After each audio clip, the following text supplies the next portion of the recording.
So I'm back. So I am frying the tofu. So hi. So I already put garlic and onion.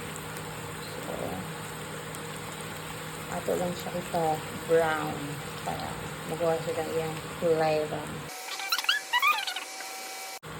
So I already added the capsicum. Next is the fried tofu. Okay. When you fry your tofu, gamit asin para magkalasa kay tabang bayan siya.